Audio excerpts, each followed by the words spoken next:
तो दोस्तों आज की इस वीडियो में मैं आपको सिखाने वाला हूँ और बताने वाला हूँ।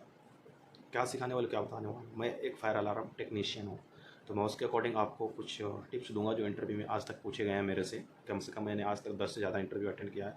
उसमें से सबसे मिनिमम सवाल मतलब सबसे स्टार्टिंग सवाल कहाँ से किया जाता है, सबसे एंड सवाल कब होता है, और इंटरव्यू में जाने वक्त किन किन बातों का ध्यान रखना चाहिए, सीवी में क्या ऐड करना चाहिए क्या नहीं ऐड करना चाहिए, ज़्यादा एक्सपीरियंस ऐड करने से क्या प्रॉब्लम आती हैं, और जितना एक्सपीरियंस है उतना ऐड करो, जो काम जानते हो उसके बारे में ही कुछ ज़्यादा डिटेल से बताओ, जिस काम के बारे में नॉलेज नहीं ज़्यादा उसके बारे में डिटेल्स में मत जाए, क्योंकि डिटेल्स के अंदर जब आप चाहते हैं तो आपको उन्हीं डिटेल्सों में से कोई वर्ड पकड़ के फिर आपसे पूछती है क्यों होता है कैसे होता है, तो कब क्यों कैसे में इंसान फंस जाता है, तो इसलिए इंटरव्यू में फेल हो जाता है। तो चलो आज स्टार्ट करते हैं। नंबर 1, सबसे पहले अगर आप फायर अलार्म टेक्नीशियन हैं तो fire alarm what is fire alarm, सबसे पहले यही पूछा जाएगा सवाल, फायर अलार्म क्या है। ये सारे मैं आज सवाल करता हूँ, इनमें से आप सारे सब लोग जवाब दें मेरे को कमेंट में, और नेक्स्ट वीडियो में मैं आपको बताऊंगा कि मेरे इसी चैनल पे नेक्स्ट वीडियो भी आपको मिलेगी जिसमें से मैं आंसर दूंगा। लेकिन आज मैं केवल आपसे सवाल करूंगा कि क्या कौन से सवाल पूछे, तो उनकी तैयारी आपको खुद से करनी है और मुझे भी इन्फॉर्म करना है कॉमेंट में। तो दूसरा सवाल होगा लूप टेस्ट कैसे करें। तीसरा सवाल जो होता है वो होता है कि ग्राउंड फॉल्ट क्या है, कैसे आता है, क्यों आता है। चौथा सवाल होता है लूप क्या है, जोन क्या है, लूप कब कौन से पैनल में यूज होता है, जोन कौन से पैनल में यूज होता है।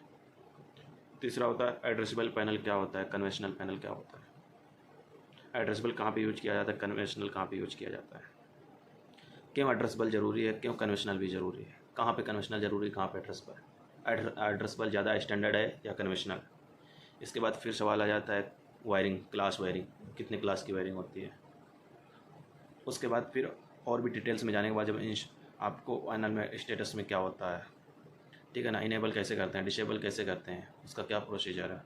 हर पैनल का अपना अपना एक प्रोसीजर होता है और उसका पासवर्ड होता है। तो पासवर्ड क्या होता है, जैसे आपको पासवर्ड ही पूछ लेता है, कई सारे मेरे दोस्तों से भी पासवर्ड पूछा, आज तक तो मेरे से नहीं पूछा गया किसी भी इंटरव्यू में पासवर्ड किसी भी पैनल का, लेकिन मेरे कई दोस्तों से ये भी पूछा गया कि ये आप ही पैनल में काम किया इसका पासवर्ड क्या है। अगर जब आप किसी पैनल में काम किया तो उसका पासवर्ड होता है, तो सुपरवाइजरी भी होता है, इंजीनियरिंग भी होता है, स्टैंडर्ड पासवर्ड भी होता है, ठीक है।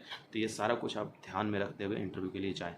और इंटरव्यू में जब जाते हैं तो आपको सबसे पहले एक चीज़ का बहुत अच्छे से ख्याल रखना है कि सीवी जो बनाते हैं ना आप लोग, सीवी एकदम एकदम सीरियल से बनाएं और अच्छा बनाएं, और एक्सपीरियंस ऐड करें, ज़्यादा उसमें थ्योरेटिकल ना ऐड करें तो आपके लिए अच्छा होगा।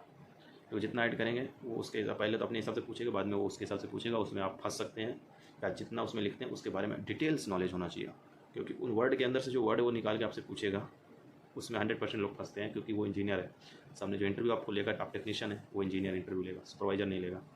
अब इंजीनियर लेवल तो आपको मालूम होना चाहिए कि इंजीनियर की पढ़ाई है, उसके पास वो कहीं से भी कुछ ना कुछ आपको फॉल्ट में फंसा लेगा, फिर आपकी सैलरी पे इफेक्ट आएगा, सैलरी आपकी कम लगाएगा।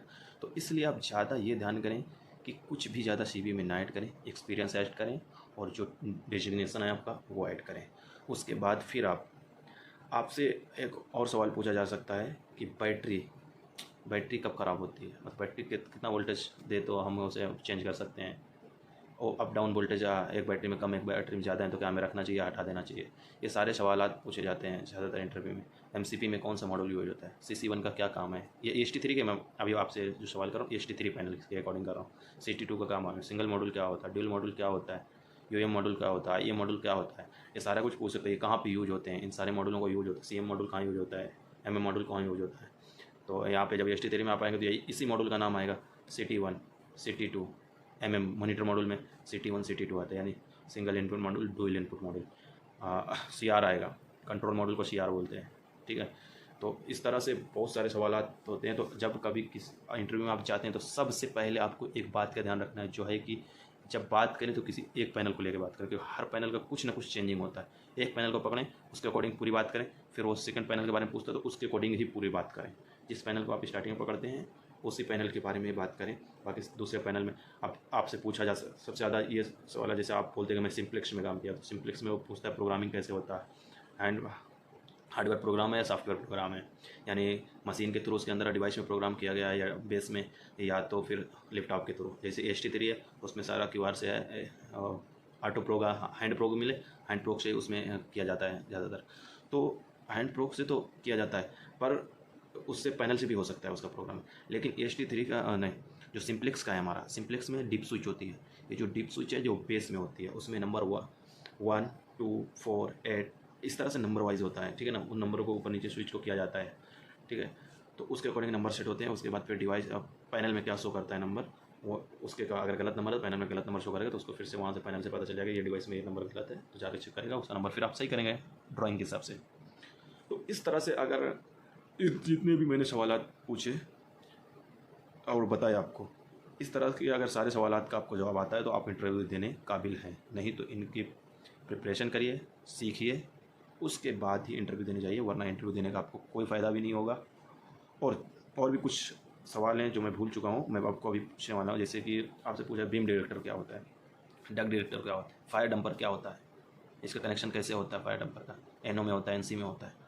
ये सारा सिचुएशन के हिसाब से एनओ एनसी तो चेंज होता रहता है। तो फायर डंपर का कब एनओ होना चाहिए, कब एनसी होना चाहिए, वो सारा। एग्जॉस्ट फैन का कैसे होता है, क्योंकि एग्जॉस्ट फैन भी होता है कि जब फायर आएगा तो एग्जॉस्ट फैन इलेक्ट्रिकल का एग्जॉस्ट फैन ऑन होगा जब फायर आएगा।